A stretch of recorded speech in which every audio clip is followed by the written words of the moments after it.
Blood, there was blood on his hands. Mark didn't even know whose at first. He only knew that the rain was pouring hard enough to blur his headlights, that his little daughter Emma was asleep in the back seat, and that the thing lying by the roadside looked too still to be alive. He stopped his truck without thinking. A single dad, driving home from his night shift, shouldn't have been out in the storm.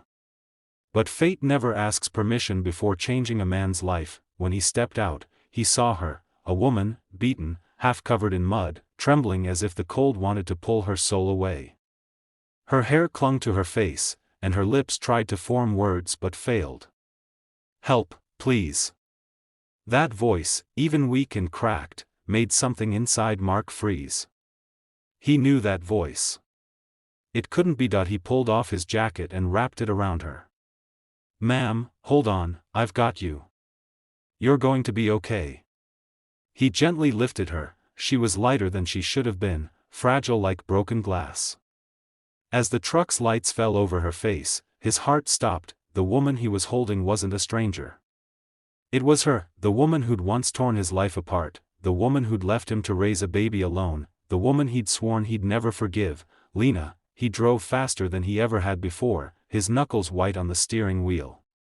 Emma stirred from her sleep in the back seat, her small voice breaking through the silence. "Daddy, who's that lady?" He hesitated. "Someone who needs help, sweetheart." When he reached the hospital, nurses rushed to take Lena away. The doctor's words blurred in his mind: spinal injury, possible paralysis, multiple fractures.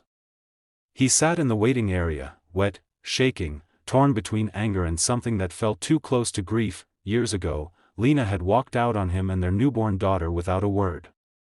Mark had found a note saying she wasn't ready to be a mother, that she couldn't handle their struggling life.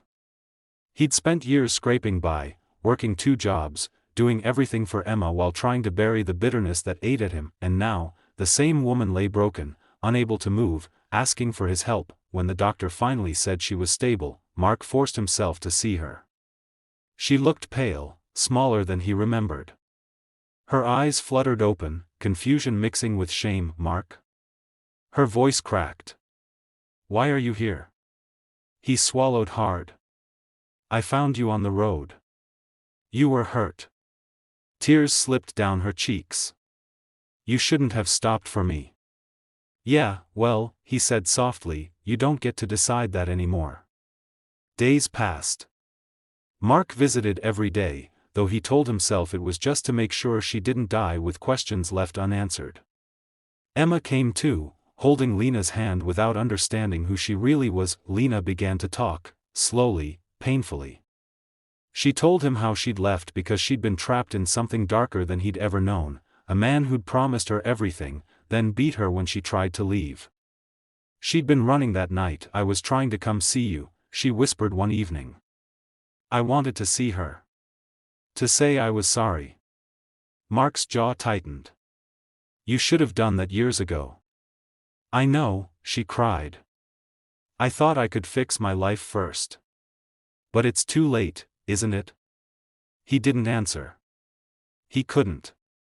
Because part of him still hated her, but another part, the tired, lonely part that remembered who she was before life broke her, couldn't stop feeling sorry. Winter came fast that year. Lena was discharged but couldn't walk. She had nowhere to go. The shelter she'd been offered was full, and she refused to call anyone from her past. Mark didn't want to, God knew he didn't, but he heard himself say, "You can stay with us. Just until you're back on your feet." Lena's eyes filled with tears. "Mark, no, I can't, don't make it harder," he interrupted. "Emma already thinks you're her friend. She'll be heartbroken if you disappear." So she came home. Their small house felt crowded at first, awkward silences, the creak of her wheelchair in the hallway, the memories that seemed to live in every corner. But little by little, things began to change. Lena helped Emma with her reading. She learned to cook again, even from her chair. Mark found himself laughing at things he hadn't noticed in years, the silly way Emma sang, the quiet gratitude in Lena's smile. Then one night, while he was fixing her chair, she whispered, "Do you still hate me?" He paused. "I don't know. Some days, yes. Some days. I don't. She nodded. That's fair. Her honesty disarmed him more than her tears ever could. Months passed. Therapy helped Lena regain feeling in her legs, though walking was still uncertain. Emma started calling her Miss Lena and asked questions Mark couldn't bring himself to answer. Not yet, but one afternoon, Emma came home with a drawing from school, a stick figure family, her, Mark, and Lena, holding hands under a sun. She'd written, "My mom and dad," at the top. Mark's heart twisted. That night, after Emma fell asleep, he showed the drawing to Lena. She looked at it for a long time, trembling. "She doesn't know," Lena said softly. "I know," he replied.